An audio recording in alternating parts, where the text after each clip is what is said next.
A true story inspired by real New York events. New York City is crowded. Millions of people walk its streets every single day.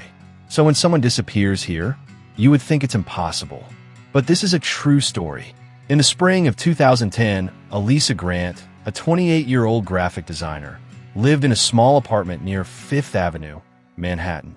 She was known as responsible, organized, and close to her family. One Friday evening, Elisa left her office around 7:40 p.m.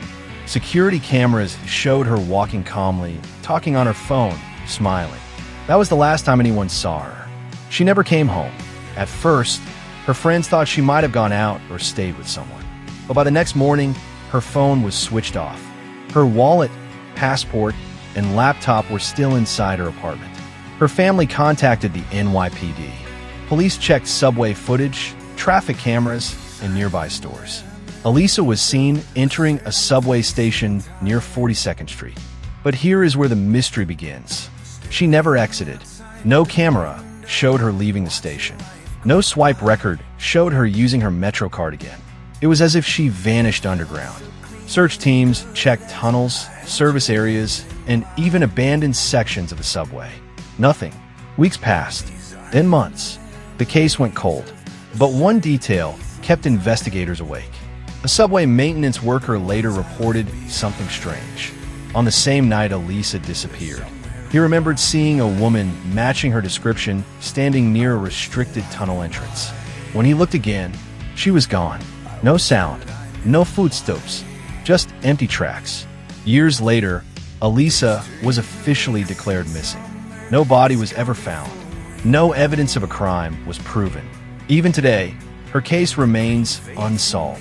In New York, people say the city hides secrets beneath its streets. And sometimes, it never gives them back. This is not a horror story. This is real life. After Elisa Grant was declared missing, her family refused to give up. Her sister moved to New York and began visiting the subway stations Elisa used every day. She spoke to vendors, security guards, and late-night commuters. Most people remembered nothing, until one man did. A retired subway cleaner told her something chilling. He said that late at night, some stations felt wrong. Sounds traveled where they shouldn't. Footsteps echoed with no one there. He remembered seeing a young woman years ago standing near the tracks at 42nd Street, staring into the tunnel for a long time. When he asked if she needed help, she didn't answer. She simply stepped back into the shadows. Another strange detail surfaced later.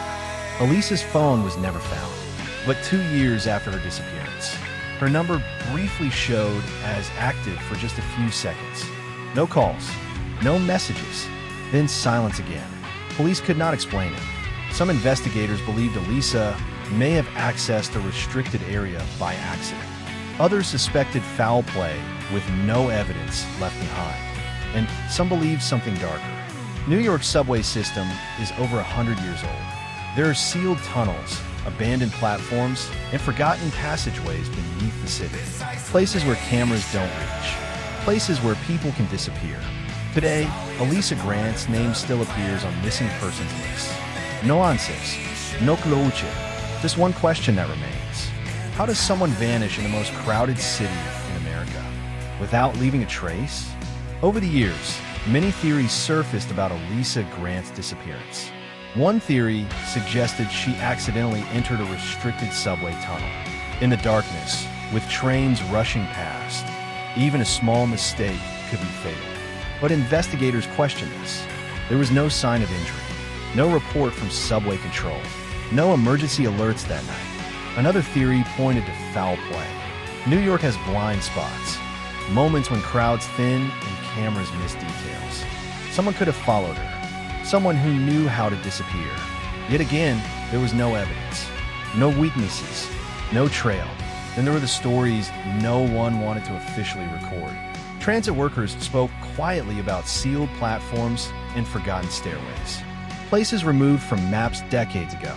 Places where sound behaves strangely and time feels wrong.